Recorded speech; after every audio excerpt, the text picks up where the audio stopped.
Notre système éducatif, c'est très simple. Voie unique, intelligence unique, tout le monde au baccalauréat général, tout le monde à l'université, tout le monde à la grande école. Et ceux qui ne sont pas faits pour ça, alors eux, c'est vraiment les derniers des derniers. Si on continue comme ça, vous aurez une jeunesse française désespérée, avec des jeunes qui décrochent, qui n'arrivent pas à exprimer leur talent, qui sont relégués, qui sont critiqués parce qu'ils ne correspondent pas au système. Donc ma proposition, c'est la suppression du collège unique, qui sera remplacé par un collège diversifié. Ça veut dire quoi concrètement? Dès la 6e, la personne dont vous venez de parler, qui aurait aimé faire de la pâtisserie, si elle veut faire 2 heures de pâtisserie par semaine en option pour découvrir son talent, qu'elle le fasse.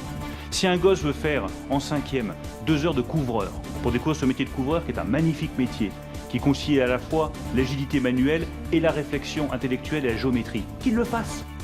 Qu'on reconnaisse le talent de chaque gamin, que chaque gamin puisse exprimer ce qu'il a au fond de lui et ce qui lui permettra d'être fier de lui quand il sera au collège. Et pour ça, il faut faire sauter le collège unique. Bien sûr, parce que si vous continuez à imposer, par exemple, Nicolas Demorand, 2 langues étrangères... Ça a été un outil de massification, aussi de démocratisation, même si c'est une démocratisation ségrégative, comme disent les spécialistes. Mais il y a quand même de quoi être révolté de voir que la France, pays des droits de l'homme, pays qui a toujours dit à un de ses citoyens, si vous avez du mérite, vous réussirez, est le pays de la reproduction sociale par excellence.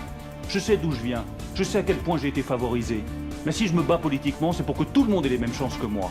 Et qu'un gamin qui s'est donné du mal, qui a du mérite, qui travaille, puisse réussir, quelle que soit la voie dans laquelle il s'engage. C'est mon combat fondamental. Si je fais de la politique, c'est pour que les enfants, demain, puissent voir leurs talents reconnus. Et tous les talents ne sont pas les mêmes. Tous les talents ne sont pas identiques. Donc nous devons construire un système éducatif qui reconnaisse tous les talents.